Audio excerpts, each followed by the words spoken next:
지난주 3월 미국 FOMC에서 연준이 0.25%포인트 기준금리 인상을 단행한 바 있습니다. 시장 예측을 벗어나지 않았고요. 투자자들은 이에 좀 안도를 하고 있는 분위기였습니다. 또 5월 FOMC 전까지는 증시 분위기가 좋을 것이다. 이런 의견도 나오고 있는 상황인데요. 증시 전망 좀 짚어보도록 하겠습니다. 증권부 최민정 기자 연결돼 있습니다. 나와 있습니까?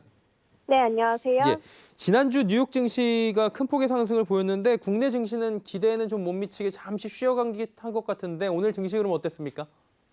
네, FOMC의 결정이 시장 예측에 부합했다는 안도감에 지난주 뉴욕 증시뿐 아니라 국내 증시 모두 상승세를 이끌어냈는데요. 뉴욕 증시는 현지 시간 18일 16개월 만에 최대 폭의 주간 상승을 보였습니다. 한 주 동안 다우 지수는 5.5%, S&P 500 지수는 6.1%, 나스닥 지수는 8.2% 각각 상승했는데요. 3대 지수가 모두 지난 2020년 11월 이후 최대 폭의 상승을 기록했습니다. 지난주 뉴욕 증시가 상승세를 이어가며 금일 국내 증시 또한 기대감이 컸는데요. 하지만 기관과 외국인의 매도세에 오늘 국내 증시는 하락세를 보였습니다. 이번 하락의 요인으론 상승에 대한 차익 실현 매물과 미중 간 정상통화가 아무런 결과 없이 끝나자 국제 정세에 대한 불안함이 작용한 것으로 풀이됩니다. 미국은 러시아 지원 가능성이 높은 중국을 향해 연일 대가를 경고하며 압박을 이어가고 있는 상황인데요. 하지만 중국은 러시아에 대한 지원 여부는 밝히지 않은 채 전쟁과 제재 모두 반대한다고 주장하며 구체적인 결과를 끌어내지 못했기 때문입니다.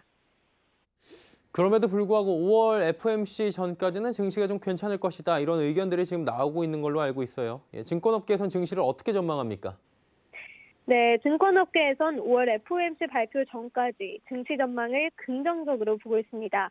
노동계의 신한금융투자연구원은 주식시장은 실제로 FED 기준금리 인상 사이클 시작 이후 양호한 수익률을 보였다며 기준금리 인상이 의미하는 통화정책 불확실성 완화와 양호한 경기 전망이 주식시장 성과에 우호적으로 작용한 결과라고 설명했습니다.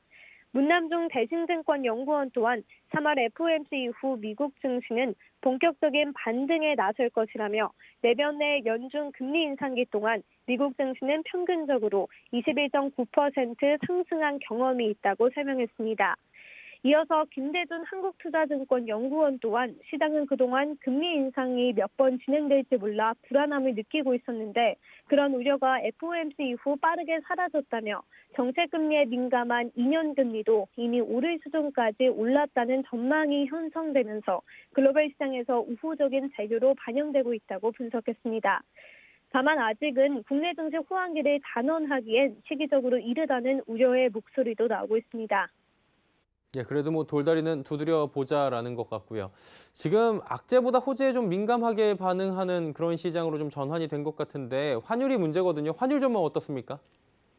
네, FOMC 발표 이후 일부 불확실성은 조금 제거됐는데 아직 우크라이나와 러시아 사태가 남아있죠. 완전히 해소되지 않으며 환율은 계속해서 변동성을 보이고 있습니다. 오늘도 원달러 환율은 8.7원 오른 1216.3원의 장을 마감하며 상승세를 보였는데요. 이에 기업들이 수출 대금을 매도하지 않고 보유하고 있는 모습을 보이고 있기도 합니다. 정용택 IBK 투자증권 연구원은 추가적인 금리 인상에 대한 실시 여부와는 별개로 시장의 긴축 스탠스에 대한 불안을 나타내고 있기 때문에 하락 반전이 단기간에 일어나진 않을 것이라며 러시아, 우크라이나 간 협상 진정 기대감이 작용하며 환율이 급등 국면에서 다시 회귀했지만 아직까지 러시아의 침공이 지속되고 있는 만큼 여전히 달러와는 강세 국면을 보일 것이라 전망했습니다.